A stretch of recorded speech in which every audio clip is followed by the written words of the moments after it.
Thank you so much, Maynard, and it feels really good to be collaborating with you once again. Welcome to all of you who are members of the Institute of Religion in an Age of Science, or IRIS, or perhaps you're affiliated with the organization that I'm connected with, the International Society for Science and Religion, or perhaps you've just heard about this and decided to join us. We're dealing with a really difficult and challenging topic last night and again tonight. Will modern civilization be the death of us?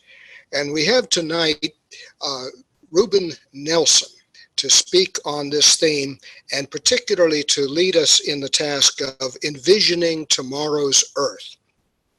Now, Ruben is the executive director of Foresight Canada. He has argued for several decades now that modern technological civilization, techno-industrial cultures that seem to be so much at the forefront of driving social and political change and economic change these days, they have enormous blind spots that leave us unaware of the risks that we are running just by feeding the machine of modern technological culture. And in place of that, he's going to invite us tonight to seriously consider what he calls a kind of transcendence to another stage of human existence, one that he labels as consciously co-creative. So just in a moment, Ruben is going to begin his talk with us tonight. And at the very end of the talk, we hope there'll be enough time for your questions. And so let me invite you to take a look down to the bottom of your screen. You'll need to move your cursor into that bottom bar.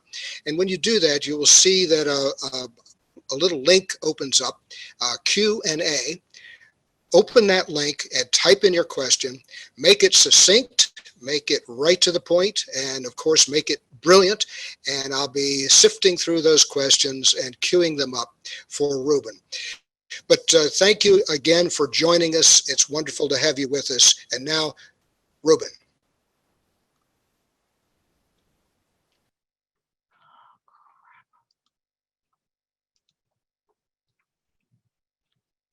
Thank you, Ron. The first thing that I want to say is thank you to IRIS for inviting me to put together the program in Seattle last February, and also for putting together this session. I particularly want to thank Bill Reese for being so willing to work with me. He accepted my invitation in February, sight unseen, having no idea what he was getting into. And it turned out that we had rollicking good fun together. I also want to thank all the people who've put this session together, or the Seattle session, because of course speakers can't do these things by themselves. And finally, I want to thank all of you who are participating, whether by Zoom live today or by video later. It is no small thing in a world that is pressed for time to take hours of your time to be willing to sit back and actually think about, where are we in history now? What is it that's happening to us? And what does the world require of us? And so I will think with you about these things.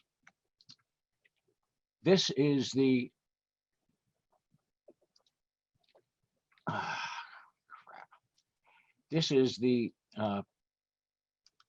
I'm going to have to do this way.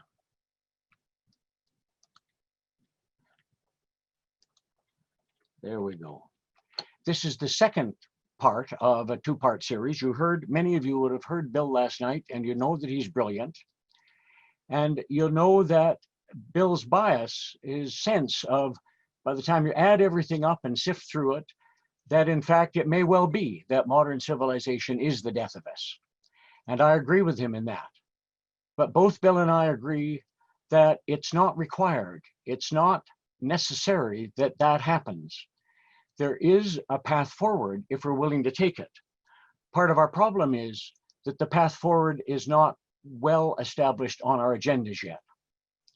So think with me for just a minute about Bill's message, because it pushes the conversation in the sustainability field further than it normally is taken. That people understand that we are destroying the biosphere on which we depend for life. And it tends to be that in much of the sustainability movement and the environmental movement that we get stuck there, focusing merely on that. And while Bill doesn't want to downplay that, he understands it profoundly. He wants to go on and think about why is that the case? And he argues that we're doing that unwittingly. Now, when you have large numbers of people doing something unwittingly, then it means you're dealing with a culture. And that means it's not just the individuals who are blind to the issue, but the culture is blind to it. And so Bill then picks up a constructivist understanding of human culture and talks about the particular way that we in the modern world construe reality, the stories that we tell ourselves, and that it's becoming increasingly clear in the 21st century that much of that story is an illusion. And so he ends by saying, and the words under point 5 are his words, they're the last words on his last slide, that we must transcend modern techno-modernism and catalyze a personal-to-civilizational change, transition, transformation, to a way of being on Earth in which humans live spiritually satisfying lives more equitably within the means of nature. And then in Seattle, he turned it over to me and said, and of course, Ruben will tell you how we'll do that, of course, with a twinkle in his eye. But Bill is talking about a double overshoot. And that language isn't well established in the literature yet. That folks get the overshoot that is ecological, that we're an ecological overshoot, but they don't understand that we're also in cultural and even civilizational overshoot.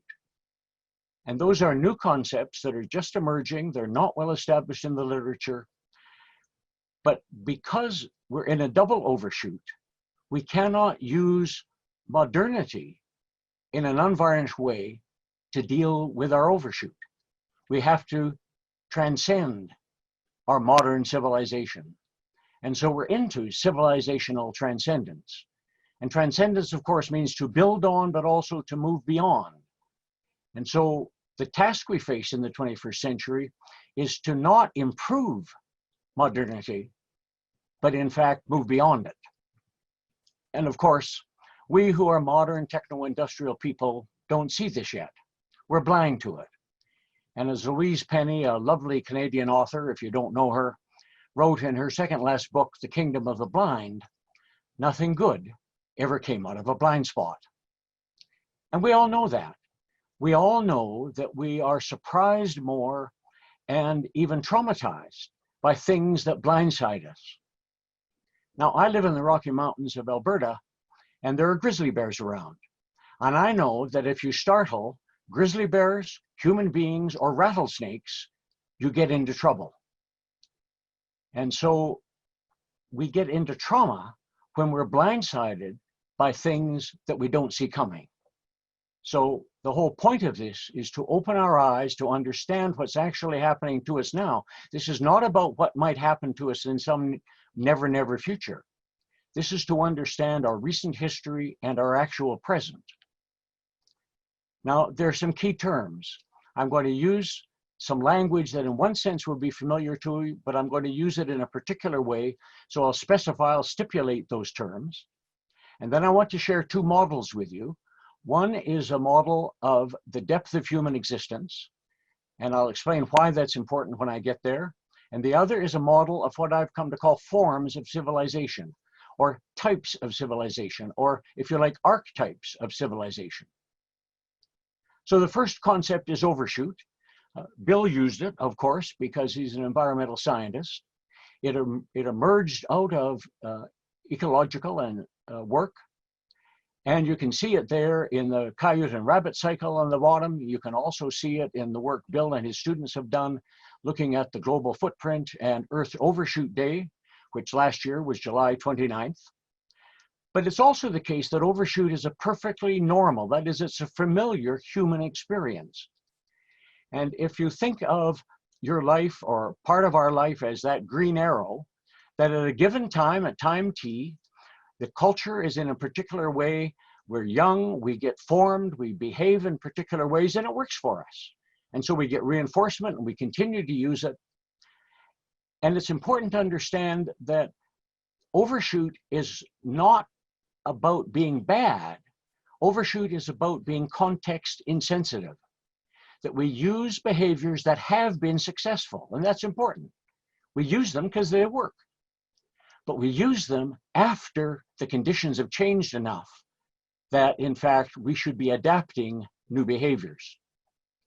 And so what you see is that when that purple line emerges, we just ignore the gentle signals that the world may be changing enough. Think of Harvey Weinstein, who finally was caught by the Me Too movement, but for 40 years had lived in Hollywood paying no attention at all to the emergence of the modern women's movement. Think of all the signals sent in his life that he would ignore until finally he's brought down by the Me Too movement and is in jail. And so what happens to us if we continue and miss those signals of our context, we end up in that light green space where you find financial words like regret capital and stranded assets. And you see a picture there of the oil sands of Alberta. And we in Alberta are increasingly anxious and becoming neurotic about the fact that we bet our whole future on an economy that was based on high carbon energy, coal, oil, and gas. And the world is increasingly turning its back on us, and we feel that the world is doing us in, and we're becoming neurotic about it. So if you're an American and you're tired of some of the neurosis in the US, and you want to have a holiday, once the border opens again, come to Alberta, and you can watch people who are not yours, so you can kind of breathe deeply and just sit in the stands and watch other people become neurotic when they're under stress and they don't know how to make sense of their world because they have missed all the signals that they should actually change. So that's overshoot. A form of civilization is a shared way of knowing, experiencing, being in, and responding to reality and being human, the core paradigm of which is fundamentally different from the core paradigm of a different form of civilization. So what I'm suggesting here is if you look on the left-hand side, you see a blank image of a form of civilization. The important thing about it is that big, thick gray line around it, which provides a frame of reference. So a form of civilization is a way of framing human experience and our experience of reality. And the middle picture suggests that you can have quite different cultures that exemplify a given form of civilization. They don't have to be much like each other. The only thing that the way they're like each other is the deep paradigm at the deepest level of their life is similar. But other than that, they can express that paradigm in a whole variety of ways. So that living in an indigenous way, as the Stoney Nakoda do just down the road from me, or as people up the Amazon do, the Stoney Nakoda and the people up the Amazon are dramatically different cultures. What they share is that they're both a form of indigenous way of living. And they're more like each other than either of them are like the friends that I know in the town of Canmore.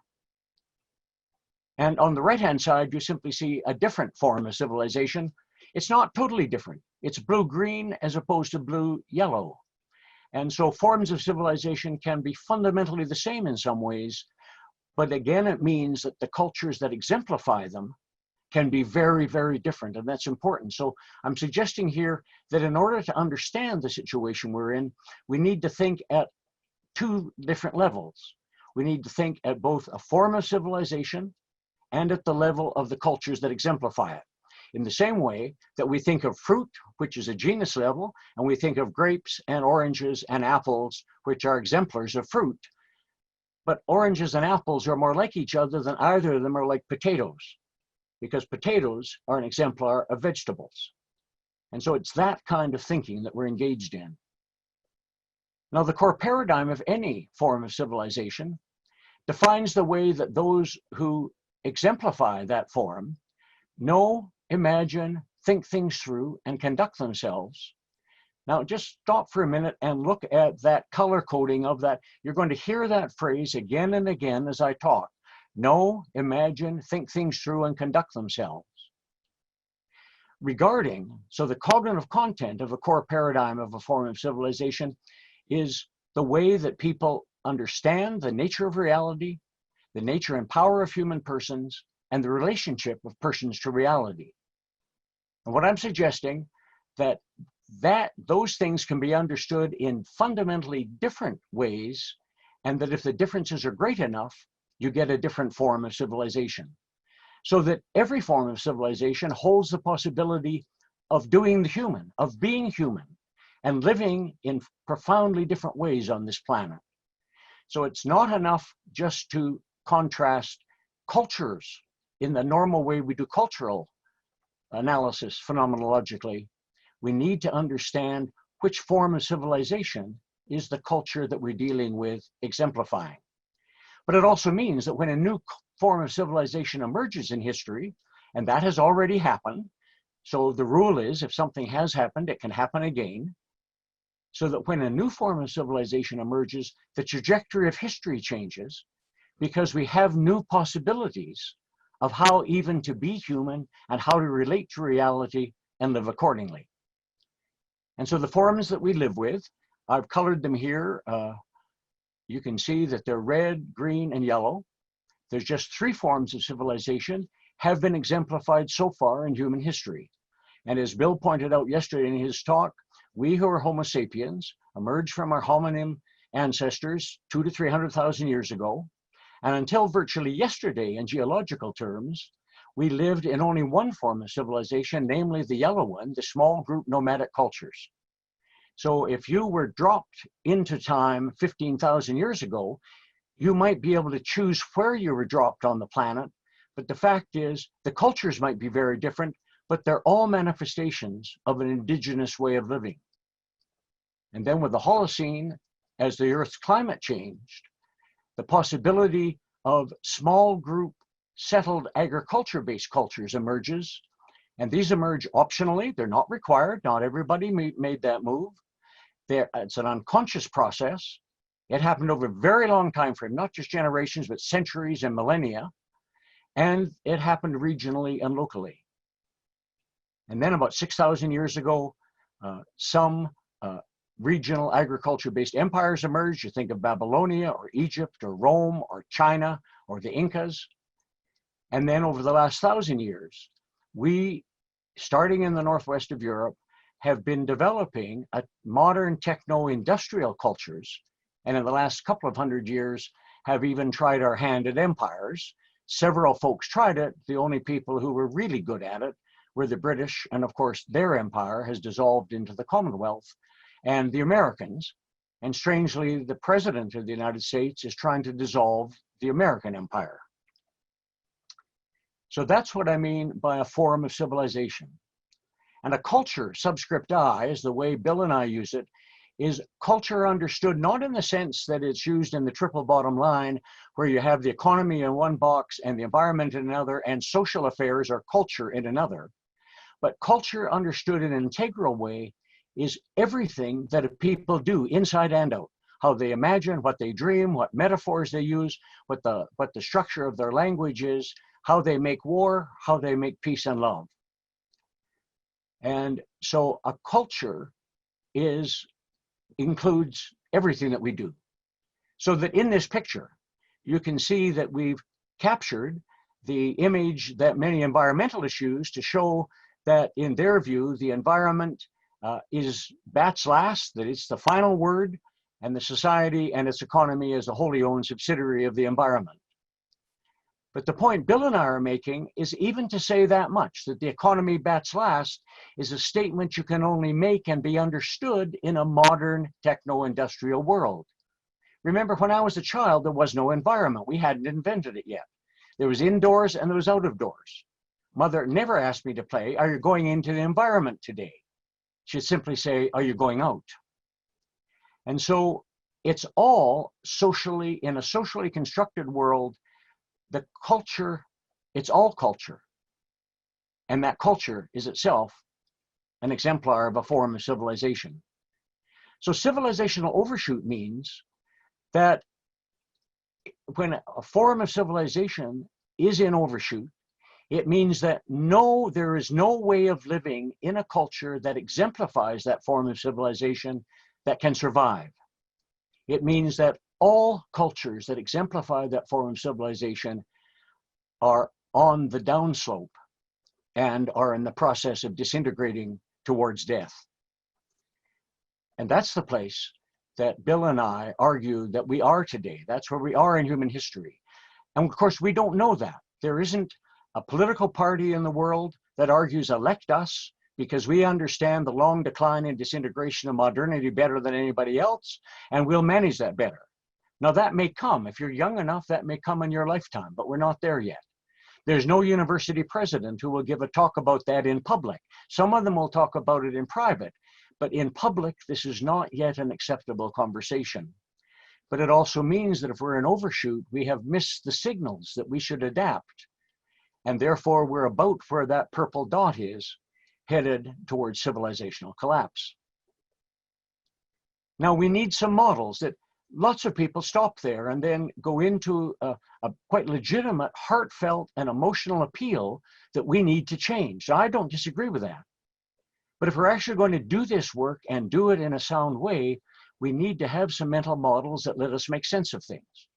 And one of those is a model that lets us connect human consciousness and the deepest things that we know with physical stuff. And one of the characteristics of the modern world is that consciousness and stuff are totally different realms. They don't connect, which is why consciousness is the hard problem in physics. So here is a model that's a causal, layered, synthetic model. That means you can see 4 layers and they're color-coded. They're connected with each other causally because the way we do things can affect how we think about them. But the reverse is also true. How we think about things can affect what we do about them. And the same is true all the way up. And it's synthetic in the sense that you have to hold things together. You can see the double-ended arrow that says a coherent line of sight is required. That any culture can withstand a certain amount of incoherence. But if life becomes too incoherent, it begins to disintegrate.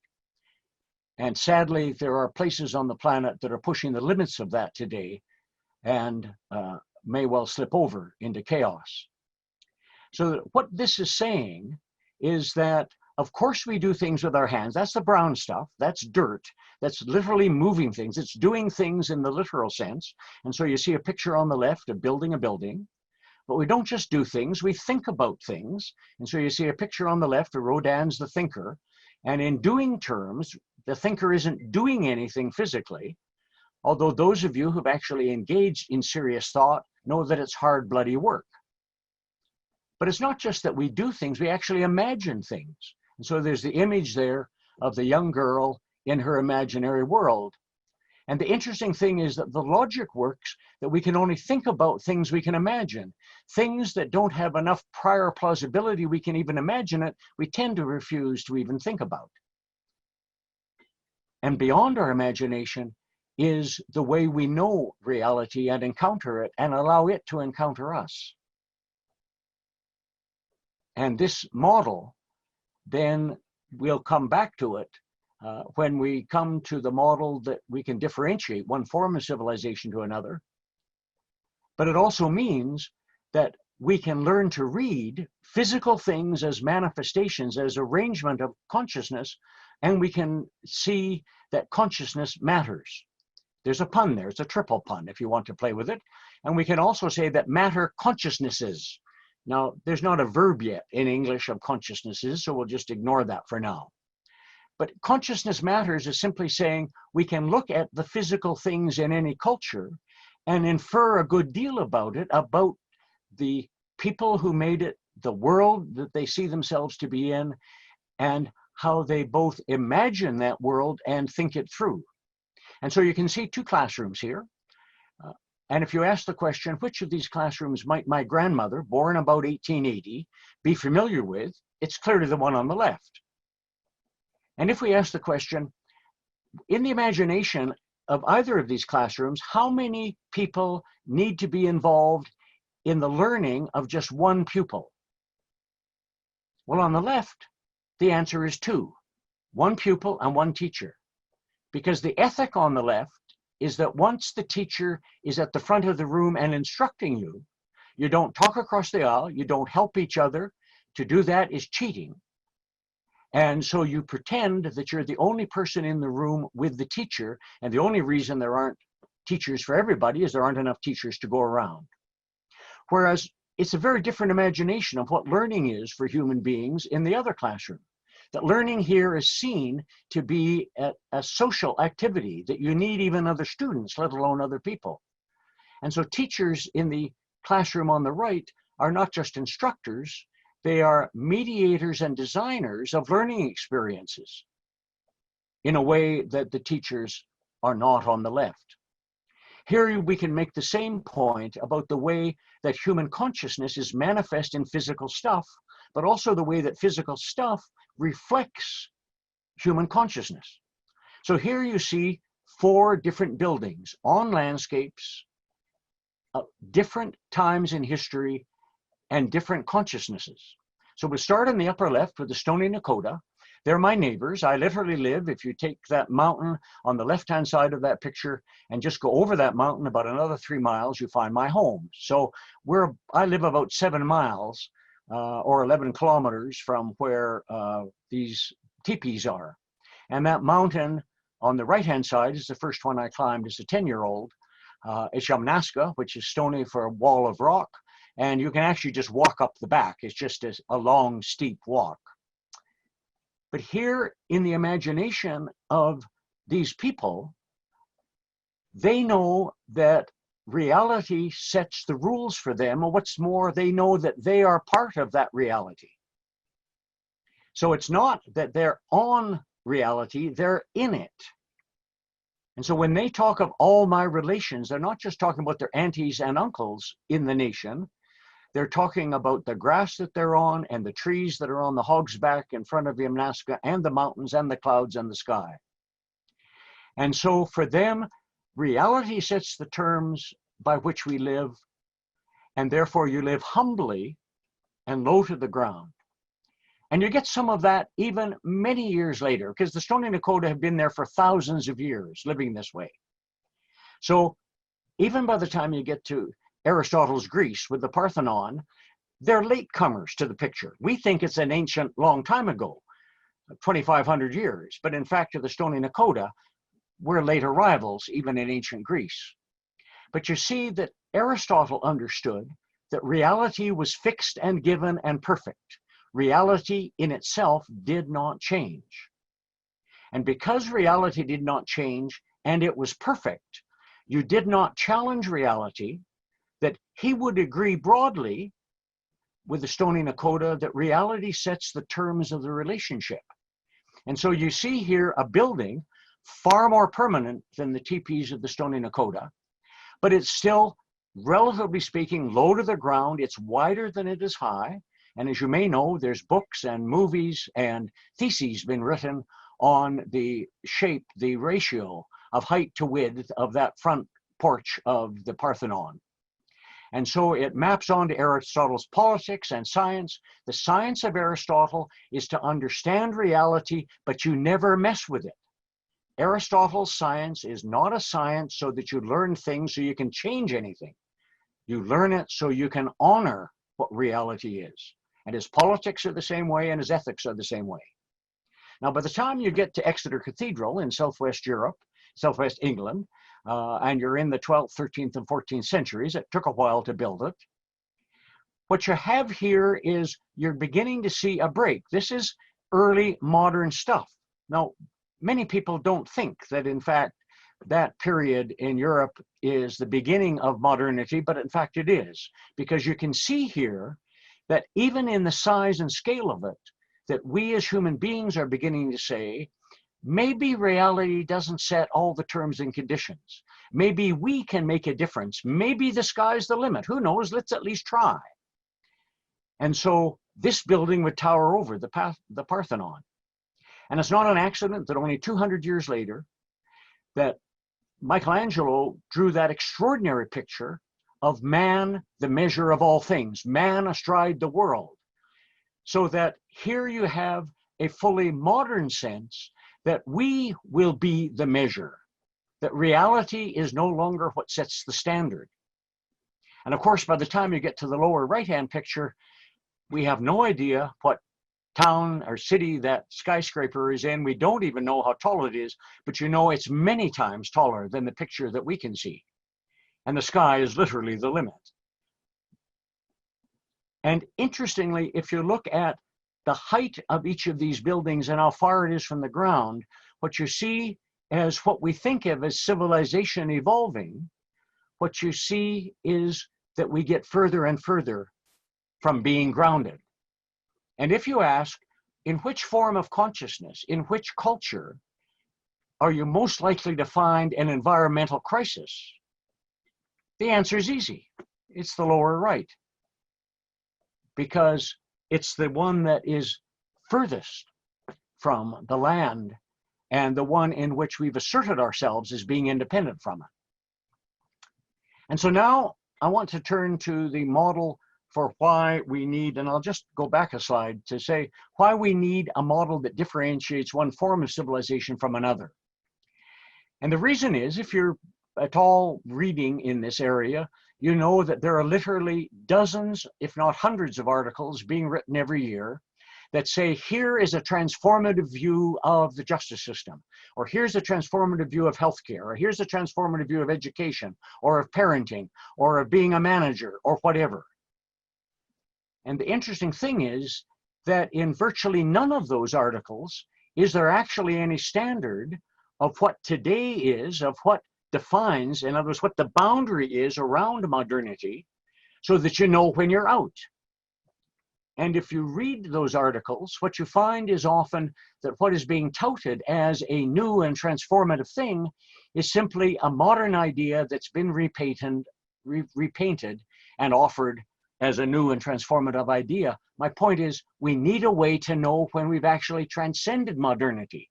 Because if our work now is to transcend the inherited way we have learned to be on this planet, then we have to know when we're past its boundaries. And so we have to be able to differentiate modernity and other forms of civilization. And we do that with a 2x2 matrix. And that may suggest that at some point in my life, I've been a consultant, which I have. And to be certified as a consultant, you have to be able to draw a 2x2 matrix on the back of a number 10 envelope and then talk about it for 10 minutes off the cuff. And if you do that, you get certified as a consultant. And here, the x-axis is about ontology. It's about the nature of reality itself. And at the left-hand end, we're with Aristotle, that reality itself is static. It is unchanging. The really real, things may appear to change, but that's why you need the difference between essence and appearance. In essence, reality does not change. There are only appearances that change, and so you make that distinction. And if it is the case that you actually know something that is true, it is truly true about the really real, then your truth is universal. It applies to all people in all time and all languages anywhere on the planet, which means that you can express that same thing, and you have to say, well, the sentence that I've just said, the essential proposition, if you say it in French, the proposition is the same, even though the wording in French, and if you say it in Hebrew, it's different again. If you say it in Chinese, it's different again. But it gets you into propositional truth, which is the form of truth that in fact was developing in ancient Greece as we began to think rationally, and was developed far more adequately by the Catholic Church, and it's still the basis of the Catholic Church's understanding of truth and revelation. Whereas at the right-hand end, reality itself is dynamic.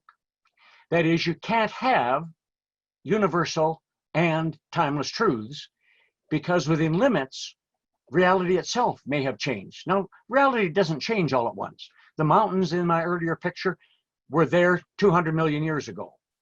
But you go much earlier than 200 million years, and they weren't there. My house would be in the bottom of what we think of as the western shores of what today we call the Pacific Ocean. So that if the time frame is long enough, it all changes on the right-hand side, and some of it changes in nanoseconds. And so on the right-hand side, you have to keep checking, you have to keep looking, you have to keep asking other people, is it still the same? Has it changed? So that a dynamic reality forces you into a culture of ongoing conversation, where on the right-hand side, once something is known to be true, you know it's going to be that way, not just for you, but forever and ever, amen. And that, in that sense, you can ignore it, you can tuck it away, because you don't have to look at it again. And so that even the cultural dynamics of human attention are different at either side of this. And if you get the y-axis, this is an axis about ontology, about the nature of reality, but also epistemology. That is how we as human beings know reality. And at the ontological level, at the left-hand side, reality is atomized.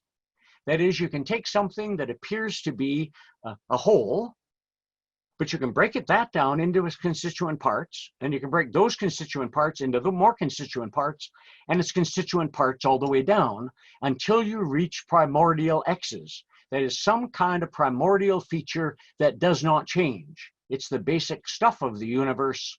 And then you can build up different things like a giant Lego set. And epistemologically, at the left-hand side, individual persons are primordial. So as Margaret Thatcher said, she's at this left-hand end when she said there's no such thing as society, there's only individuals. And lots of people agree with that. They're at that left-hand end, that individuated, that reality itself is individuated.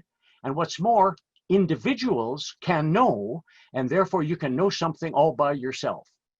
Whereas at the right-hand end, if you were Leroy Little Bear, who's an elder in the Blackfoot Nation in southern Alberta, he would say, no, I disagree with Margaret Thatcher. And for him, it's not a matter of taste. It's not a matter of ethics. It's an empirical issue.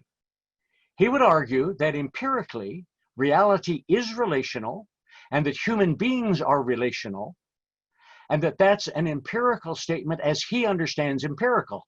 Now, empirical may be understood in a slightly different way at the other end.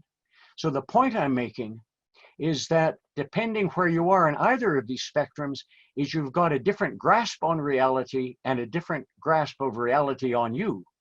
And at the right-hand end, persons are seen to be inherently relational, and knowing is relational. So at the left-hand end, an individual could know something objectively all by themselves, whereas at the right-hand end, objectivity is sustained intersubjective reliability.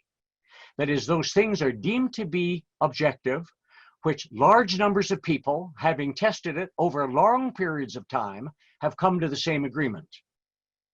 And if you think about it, you can actually explain the philosophy of science at either end of that. When I went to university, we were still teaching the philosophy of science at the left-hand end. Now the philosophy of science, by and large, is at the right-hand end. That doesn't mean it's right, but it does mean that we've been changing our mind. And so if you put these two things together, what you get is 4 possible spaces for forms of civilization. And so you get that big, thick gray boundary around a form of civilization. And other than the ones that are type opposite, 2 of them are like each other. So the top 2 are both blue, although one's green and one's yellow. The 2 on the right are both yellow, although one's blue and one's red. And so you get that. And what I'm saying is that in these spaces, these are fundamentally different spaces for knowing reality and responding to it, and you get cultures that fit. But it also means, for example, that we can't just talk about what's the nature of authority, because you'll get a different answer to that in each one of those spaces. Or what's the nature of religion? What's the real essence of religion? That question, in light of this, is a silly question. There is no essence of religion. You can only define religion within a frame of reference of a form of civilization. And if you don't understand that, you'll do bad anthropology as well as bad history of religion. And I could ask you to think about in which one of these spaces would Aristotle be? In which one of these spaces would Leroy Little Bear be as an Indigenous person? And which one of these spaces are we as modern industrial people? In which one of these spaces do you find postmodernity? And because there isn't time, I will just take you through Ruben's sense of the evolution of human cultures. That as we emerged from our hominin ancestors, we emerged as indigenous people, to use today's language. That is, we lived in small groups, but we were a group of people who knew we were the people. And it's one of the things that is characteristic of indigenous people, no matter where they are, they know in their group that they are the people and other folks are not the people. And so they live in small groups, but it's also that they are living people in a living universe. And so if you think about it, this has the same logic of complexity, which is why the word complex is there. They didn't have complexity theory as we've developed it over the last 40 years. But if you look at the psychology and the language and the patterns and the habits of indigenous people, diverse though they are, you find that they all know that they're a living people who belong together, who have to stay together, and who are in a living universe, and that it isn't entirely clear where they stop and the universe starts. So there's lots of overlap of that. Again, back to all my relations. It's a sense that includes all of it. Whereas by the time we get into the Holocene and we get settled agriculture, and this model gets established enough, the core paradigm is fundamentally different, but it's only different in one dimension. In other words, these people still think in relational terms. In one of the ways we could talk about that is in systems terms. That is, they still think relationally and hold things together. They still know that groups of people and common knowing trumps individual knowing. But now reality is static as opposed to dynamic. So they're living people in a static universe. And what you get into here, if you think it through, is that you're into hierarchy, whether you like it or not, because in fact, authority, you have to have some form of authority no matter what space you're in. Because if somebody says, well, why do we do something that way? There has to be an answer that's better than, well, it's just what we do. And so on the right-hand side, that answer would be because that's what reality requires of us. Here, what reality requires of us is we organize hierarchically, because at the top of a hierarchy is a person who almost always is a spiritual person. It may also be king, but a spiritual authority, the final authority, because that person has access to the transcendent, to God, to the source of sacred, and therefore you have to do. So as Ken Boulding said in a little piece of Dodrell he wrote years ago, in every organization from root to crown, ideas flow up and vetoes flow down. And that's true on the left-hand side of the sheet. It's not true on the right-hand side. And so that's a complicated world. It can be hugely complicated. It can be like a Byzantine world, as we would say. It is so complicated. But it's not complex. It is merely complicated. In principle, it can be understood. And what we've done in the last 1,000 years, in a sense, is simply work our way down the left-hand side of the sheet. We've held to the static sense of reality. Remember, that's the way philosophy of science was being taught even in the 1950s, and including in many places much later than that. But what we've done is say, instead of seeing the world as one large organic unit, let's think of it as bits and pieces that we can put together and manipulate in different ways, so that even as you move down it, you get new possibilities in the bottom left-hand corner for messing with the structure of reality.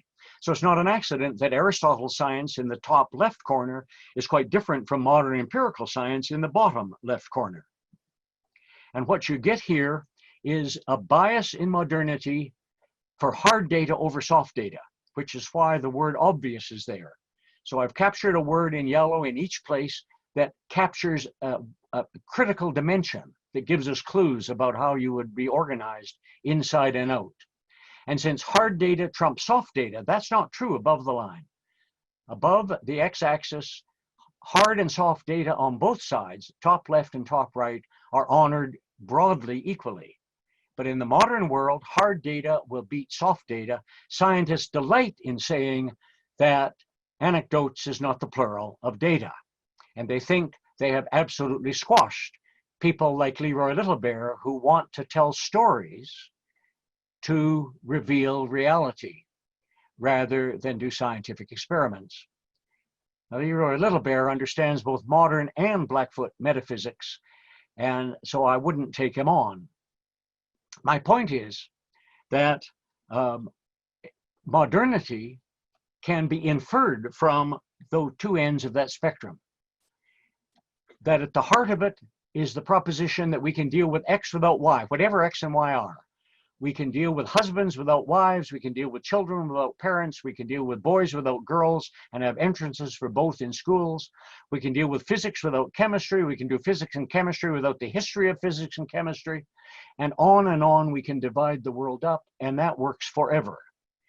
And given the bias to hard data, you get empirical analysis and everlasting truth.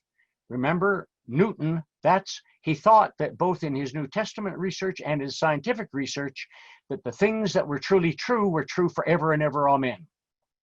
And freedom here for individual persons means an unconstrained freedom. It means you're unfettered. There's absolutely no pressure. You're totally alone, you can make all your own decisions, which means in that space, there is no basis for an ethic that is self-sacrificial, that is self-limiting. That is to limit your own freedom. You see that being acted out in the people who say, the government has no right to tell me to wear a mask. And so that's an unconstrained freedom. And if you listen carefully to Bill, what he's saying is that species that have an opportunity to gorge themselves to death will do so because they have no basis to a self-limiting ethic, whether what you're talking about is fruit flies or modern human beings. And that's the critical issue about why modernity cannot be made to be sustainable. You either stick with it and die or move on. And in the right-hand side, you get the postmodern world. And you'll notice that the heavy framing around it is broken.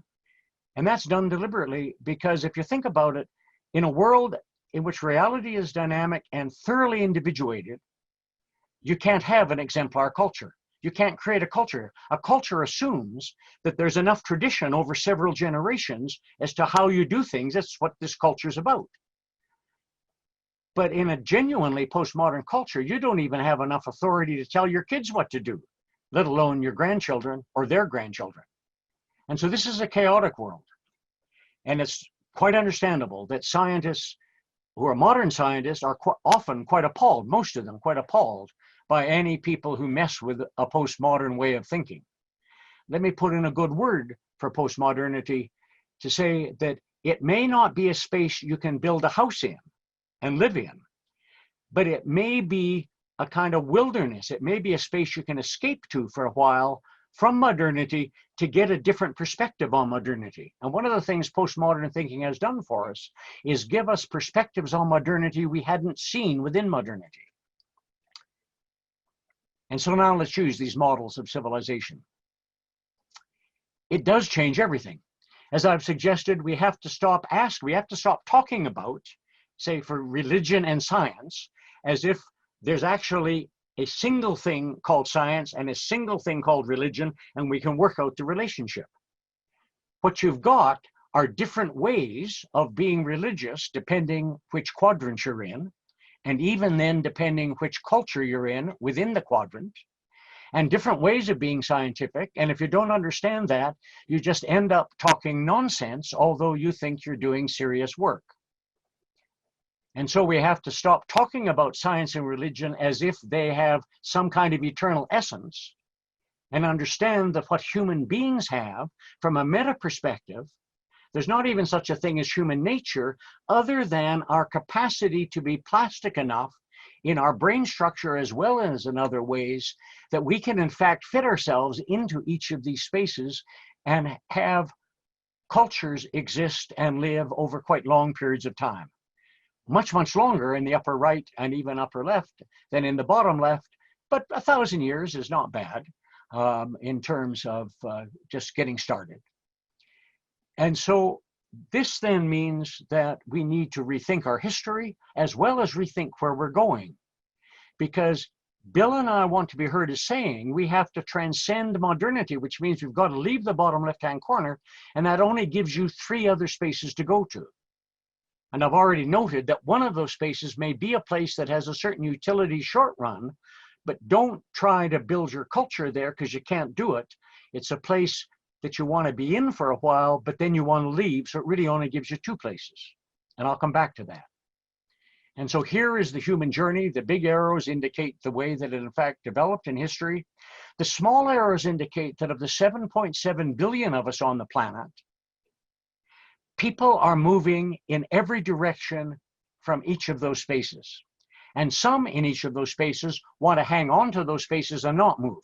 That's what those black circles are. The little black circles are people who want to just hang on to what they've got and not move. But others are on the move.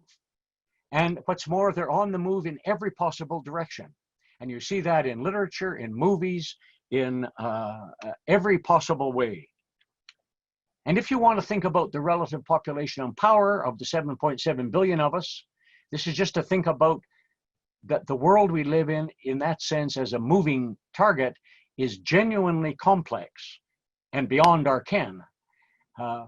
What you've got are here in these numbers are not numbers from a serious piece of research. They come from research, but they're better than a wild ass guess, but they're not from a focused piece of research, because no foundation on the world knows how yet to fund this kind of research, not even SHRC, the Social Science Humanities Research Council, knows how to fund this kind of thinking. And so the numbers are approximate. If you want to change them within 3 or 4%, I have no quarrel with that. But broadly, what you find is that the folks above the line have more population than they have influence on the planet.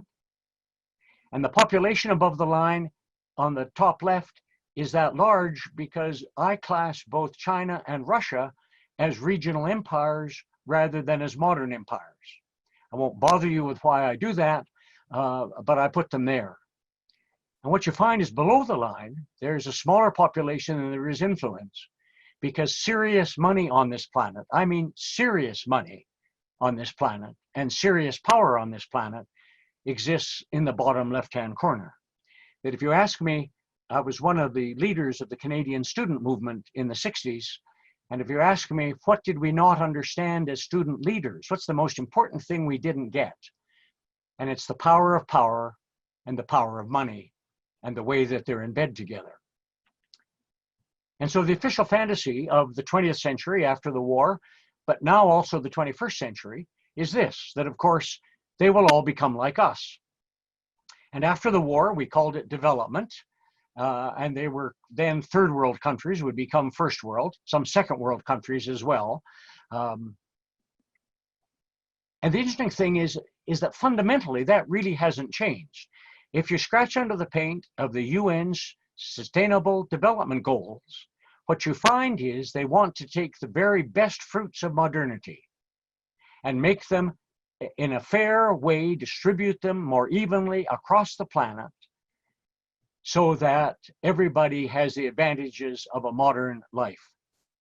And as Bill has suggested, that's a fantasy that isn't going to happen. There isn't enough planet for that to happen.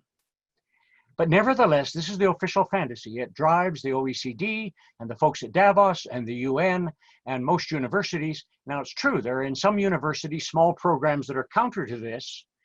But trust me, if you look at the university budget and where most of the money is going, it is being spent to maintain and expand that bottom left-hand culture. And if we ask the question, which of these spaces is most sustainable? The answer is obvious. It's the top right-hand corner.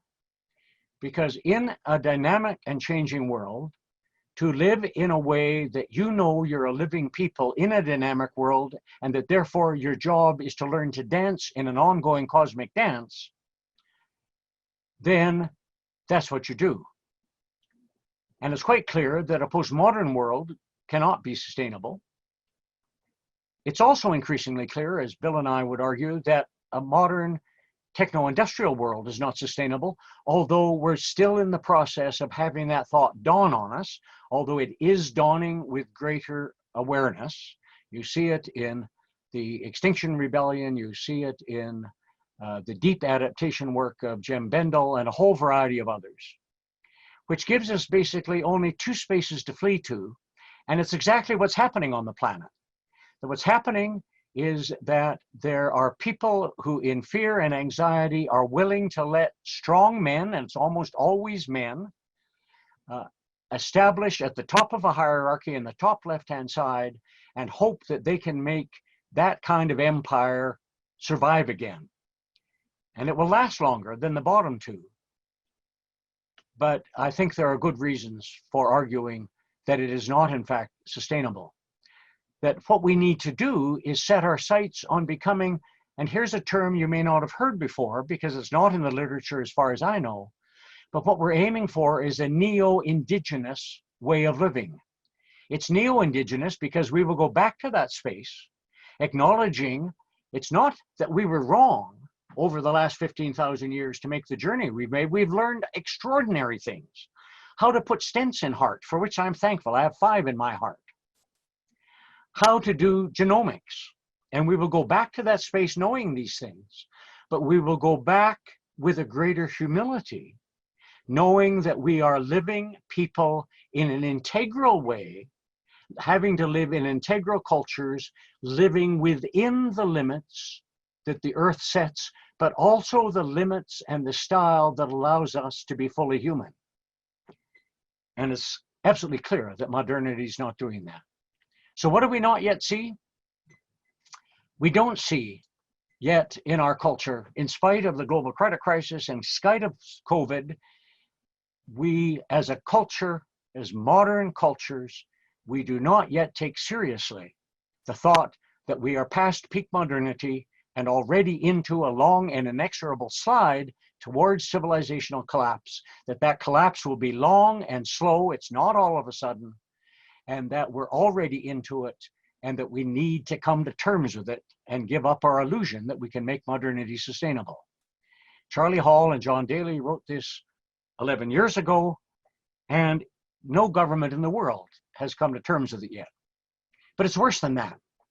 This is an image from a report done by Horizons Canada. Horizons Canada is the internal think tank of the Government of Canada that does strategic foresight. It's the largest strategic foresight group in Canada. And they were asked by SSHRC, which is the Social Science and Humanities Research Council. That's the folks who fund the Academy to do humanities and social science work. And they've learned that they need to encourage these people to think about the future because things are changing. And so they said to Horizons Canada about 3 years ago, would you engage in an 18-month study and tell us what the big critical issues of the 21st century will be? At least get them all out to 2050 and preferably out to 2100. And the report is on the Horizons Canada website. You can download it. It's a public document. This image is in the report. It's in the public domain. And if the idea is that all of the issues, including COVID and all its implications, should be found in one of these spaces or some combination of them. And if we look at it and say, well, I think you've missed something, they might point us to the blank box in the bottom left-hand corner and say, well, if there's a 17th, they'll tell us and we'll add it. And if we say, no, it's not that, that's not what you've missed. What you've missed is that this way of parsing reality, this way of assuming, this way of thinking about reality, this way of grasping reality, to think that you can divide it up into different buckets. And yes, there may be some overlap, but divide it up essentially into different buckets and different issues is a remarkably modern way of dealing with reality. If you'd asked Leroy Little Bear the same question, he wouldn't have done this kind of thing at all, because he doesn't think this way. So the implication is that you and Horizons Canada are confident that a modern way of understanding reality is good for the next 100 years, because you have not warned SSHRC that the modern way of thinking should be on that list. which is to say the need to transcend modernity and mature into the next form of civilization, is not on your list, Horizons Canada. What's more, it's not on any list of grand challenges for the 21st century. And grand challenges, as you may know, is a language that developed in the European Commission about 15 years ago. It's now common around the world. Lots of people do it, including some national churches. And there are increasing number of bodies like this. This is the one at Cambridge. I don't use it to embarrass Cambridge, but it was just handy.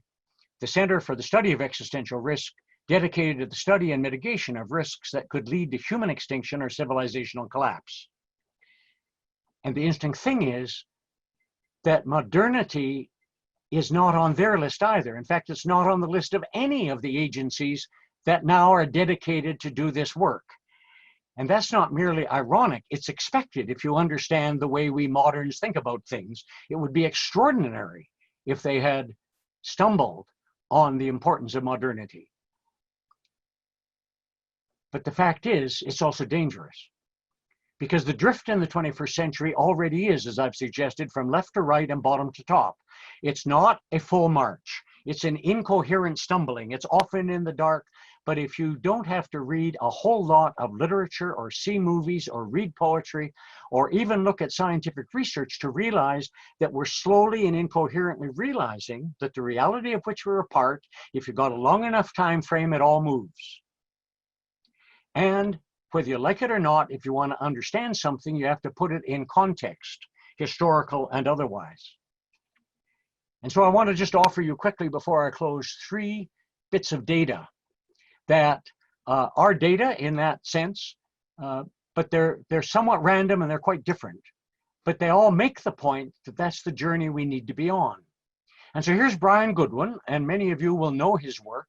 He's one of the people deeply respected in the field of complexity theory. And he's reflecting on the fact in an article a few years ago of the fact there's 40 years now of complexity theory and what's the significance of that. And he's saying scientific knowledge, originally seen to make possible the prediction and manipulation of nature. And let's just stop there for a minute. He's absolutely right. He knows what's at the heart of First Enlightenment science, that is part of the agenda of the Royal Society in 1660 when it was formed. That this is in the bottom left-hand corner enough that we can understand reality, and unlike Aristotle, we're not understanding it so we can honor it and respect it, we're understanding it so we can mess with it. And what he's saying is that if you look at the edges of scientific knowledge, it appears now to be pointing us towards a new relationship with the natural world based on sensitive observation and participation rather than control. In one language, we're being invited to know reality in a different way and to be known by it in a different way. And Leroy Littlebear, if he looked at this, would say, well, it took you long enough. Welcome home. Or this, it's almost a random sentence, and I look for them in various places just to make the point that bit by bit, we're stumbling in this direction. This is a review done in the Globe and Mail over a year ago. And I can't remember if it's a book or a play, but what the reviewer is saying is if you engage this work, it will help you become more reflexive. And you'll begin to raise questions such as this one, is as I fight the system in which I live and think of all the people out marching for Black Lives Matter, and good on them for doing it, but am I ignoring the system that lives in me? That is, am I pretending that that system is out there and is evil and I'm pure? Or am I recognizing, even as I proclaim that Black Lives Matter and the system must change, that I and those who march with me are part of that system and participate in it far more than we either acknowledge or know or that we're even proud of? And in that case, it brings a kind of determined humility, but it keeps us from Manichaeism of seeing them as evil and we are good, which gives us the right to kill them, which of course, if you reverse it, gives them the right to kill us, which is of course why we're marching. Here, Wilfred Cantwell Smith, I think the world's greatest historian of religion to date, wrote to me in a private letter. He became a mentor and then a friend in the late 20th century, and said to me in a letter, I've spent much of the last 40 years endeavoring to understand worldviews other than those that we in the West have inherited. And in the last several years, I've been particularly concerned with the question of what's involved in the endeavor to understand and help others understand an outlook different from the one already has. And you see, that issue is at the heart of civilizational transcendence. If we can't learn to understand how we got this way, then we have no chance of transcending the way that has now got us. And as he says, one of the conclusions to which I've come is that in order to understand a different view, especially if it's radically different, profound, comprehensive, humane, one must oneself become a different sort of person. Which is why Bill and I both talk of a personal-to-civilizational journey. This is at every scale, from the deepest levels within us to our form of civilization. And that's not understood yet. We're still in the 21st century trying to extend modernity by making it sustainable and livable. Rather, what we need to do is to learn to know, imagine, think through, and respond to the actual situation that we're in. And that's a situation that we're slowly coming to terms with the fact that our modern techno-industrial way of living has no long-term future, which means we have to let go of it and outgrow it. My 12-year-old son said to me many years ago, "Dad, I don't always understand what you're talking about." Normal for a 12-year-old. But I think what you're saying is that the only way to grow is up. Now, extraordinary. That's the lesson. The only way to grow is up. We need to outgrow modernity and into a deeper maturity. So we commit to the utterly new work of consciously co-creating the next form of human civilization by nurturing into being a meta-reflexive and co-creative persons and cultures. And I'll stop there because we need some time for Q&A. It's a lot to digest. I've talked for an hour. But both Bill and I are saying that the situation that we're in is not the way that we imagine it, even officially imagine it. And that therefore most of the work that we're doing in our $200 trillion global economy is actually work that is pointing us in the wrong direction. We're trying to enlarge and sustain modernity rather than transcend it. And if we wait too long to learn that lesson, we will be locked into disintegration and civilizational collapse. That needn't happen, but it is going to cost us as persons and as cultures to do something that no one in human history has ever had to do before. And that is to literally change their form of civilization, not just adapt their culture, but adapt their culture to a new form of civilization, and one that in our case doesn't even exist yet as a fully blown paradigm, and one that is required, that we have to do it consciously, fast by any historical standard, and it has to be scalable. So let me end with a quote from John McMurray, who's also a philosopher, who said in lectures he gave in Canada that to be rid of illusions, which is what Bill and I have been encouraging us who are modern to do, if it does not break our courage. And McMurray understood that to give up our illusions can break us. But he said to be rid of illusions, if it does not break our courage, is a liberating experience. And it's that liberation that Bill and I are trying to offer to our modern world and to you. Thank you. Thank you so much, Ruben. We've been listening to Ruben Nelson, Executive Director of Foresight Canada, speaking eloquently and passionately about the need for a transcendence of modernity. I was particularly struck by the part of the quote on one of the slides, have I, have you, have we been ignoring the system that lives in us? Well, we have time for just a few questions. I want to begin with one from Jane Bengston, I should say, well known to a number of you are familiar with Iris. She writes, seeing the wide range of responses by individuals, communities, and governments to the COVID-19 pandemic, what can we learn that could be applied to addressing the climate change crisis? Wonderful question. Thank you, Jane, wherever you are, probably in Seattle.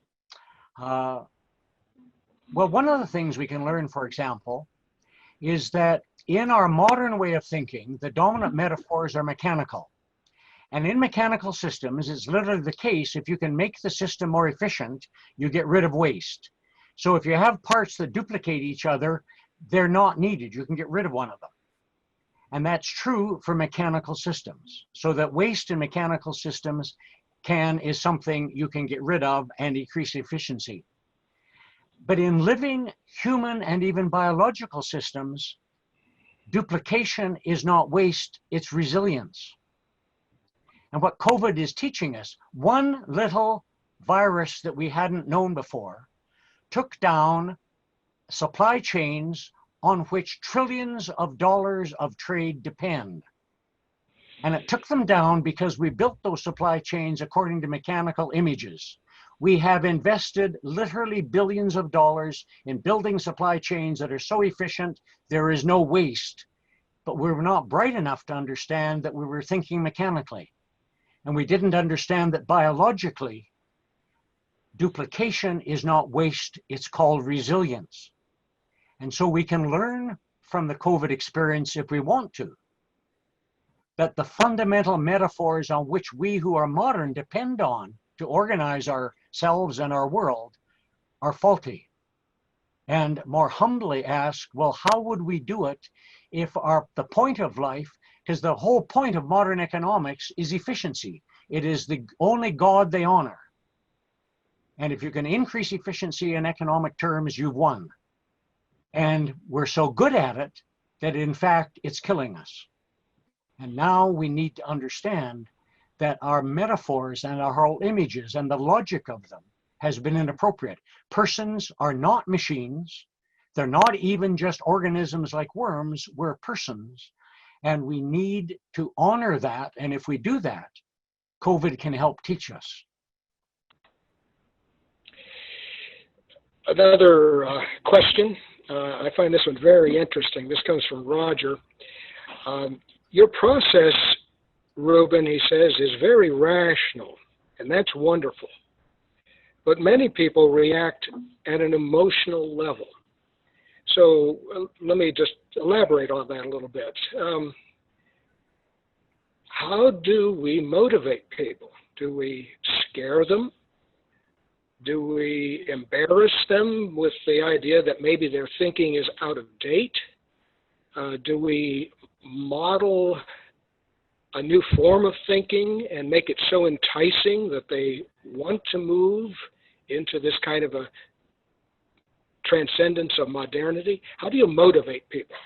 Well, it's not just how do you motivate people. How do you motivate people who have inherited a modern culture and are so deeply modern, and they of course don't know this. And so you would answer the question in different ways in different quadrants.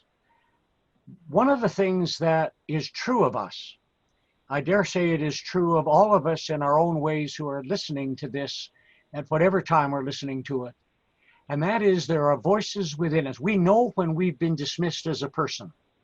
We know when other people have seen us merely as a function or have taken a quick glance of us and see nothing there of value and they dismiss us. And we know how much that shrivels us up.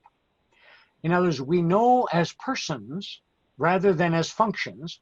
We're taught in the modern world to take ourselves as functions to work, but not your whole person. And so one of the things we know as persons is that we light up like light bulbs when other persons recognize us as whole persons, as of value as a person.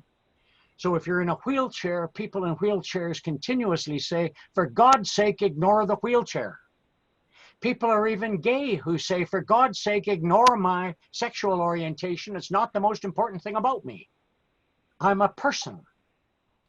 And that itself is intellectual and spiritual and emotional and physical. It's all of those things all wrapped up. And so we get motivated most when in fact we are allowed not merely to be rational with the facts, but we're allowed to be passionate, we're allowed to fall in love. Bill said explicitly, we will only defend that which we love. And the tragedy of modernity is we do not love this planet, we want to use it, which is the same thing that happens in prostitution, that you want to use the woman and not love her. And the difference, the act appears to be the same, but it's very different. And we know that. So that you motivate modern people by giving them permission to bring their whole self, which you see in the marches. People are out there and they're angry and they're passionate and they're emotional and they're also rational. You see in some of the distances they take, the masks that they wear, the signs that they, in other words, it's not a choice. In other words, it is the modern response of we'll just teach them better facts is a failed strategy.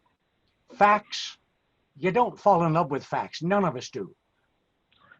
And so, it's a wonderful question.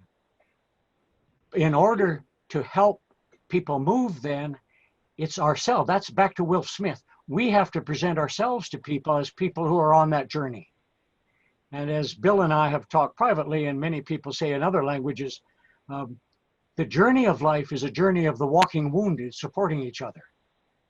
That you both know that neither one of you are God's answer to this world, but you've both learned a lot of stuff. You've got scars to show it. You're absolutely willing to share that with other people and therefore walk with them. And in my experience, if you do that and show up that way, people themselves show up. They crawl out of their shells and just hug you out of thankfulness that they're neither as alone or as crazy as they feared they were. Thank you. Question about the term that you use, Neo-Indigenous. And I could preface this by saying I suspect that struck some people as, well, really? Are we going to be able to market that idea, promote that idea in a way that is winsome? So Abdulaziz writes this: how can we move from our current form of civilization to the indigenous form? And by that I assume he means the neo-indigenous. How can that be seen as truly a livable, sustainable new civilization? Well, you can come at that from several different directions, which is my inclination. Part of it is to do what Bill does, and that's simply run the numbers. That given the limits of the physical limits of this planet, how many people can be supported at what we think of as a modern way of life? And the answer is way less than 7.7 billion. And if you think about it, you don't even want to be a survivor if, let's assume that we can even support 2 billion at that level. You don't want to have to tell your grandchildren that there used to be 7.7 billion of us, and through our mismanagement, 5 billion died off so that we could live. The survivor's guilt would be such that most people would commit suicide. Just from what we know about survivor's guilt in far less scale than that. So part of it is to run the numbers and really get serious about the fact that we just got to do this, folks, in some way or other. But part of it is also to understand that we're already on this journey.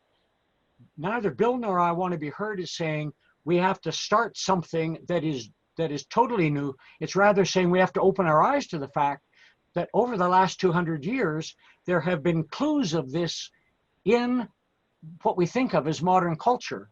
There have been voices pushing us in these directions, so that evolution, for example, which is now absolutely at the heart of science, But evolution can't happen mechanically in the bottom left-hand corner.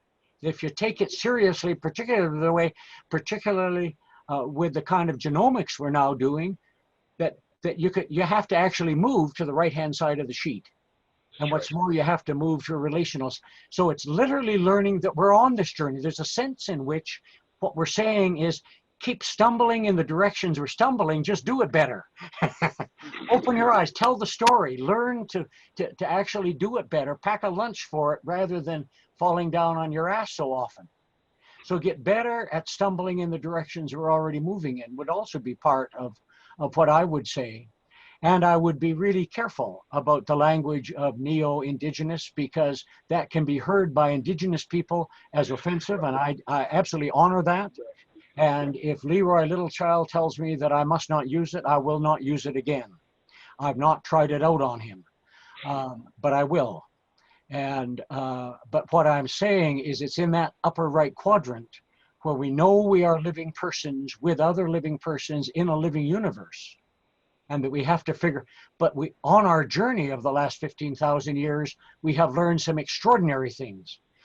For me, it parallels to some extent the human journey of growing up, that unless you're willing to give up childhood and become an adolescent, you'll never grow up, because adolescence is a necessary stage of human maturity. Now, happily, a lot of adolescence is actually hardwired into us, hormonally and in terms of brain structure and other things. The job we're now facing is the thing that isn't hardwired into us. It's optional, and that is to grow beyond being a 47-year-old male adolescent. And I kind of look at modernity as our adolescence. At the time, we were full of ourselves and individuated, but we also are learning the limits of it. And so we're willing, with a deeper maturity, to embrace relatedness again and to do it with more grace. That's the fantasy I live. We all need stories to let us sleep at night, and that's part of my story. All right. Well, we have time, I think, for one very brief question. And it's from an anonymous attendee. And Ruben, let me ask you for a very brief answer. But let me just read the question.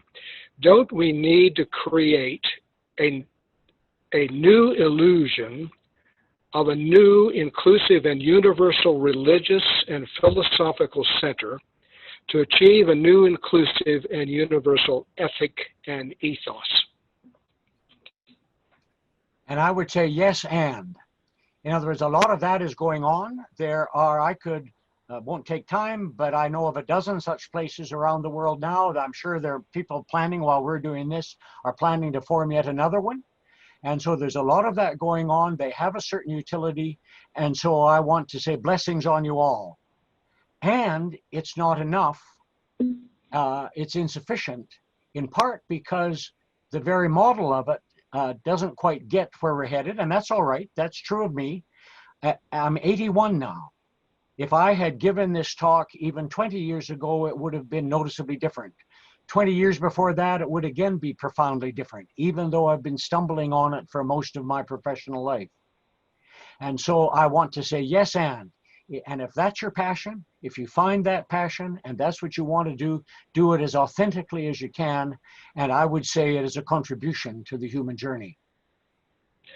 Well, thank you so much, Ruben. I wish you could hear the virtual applause from our audience. Thank you, ladies and gentlemen, for joining us tonight.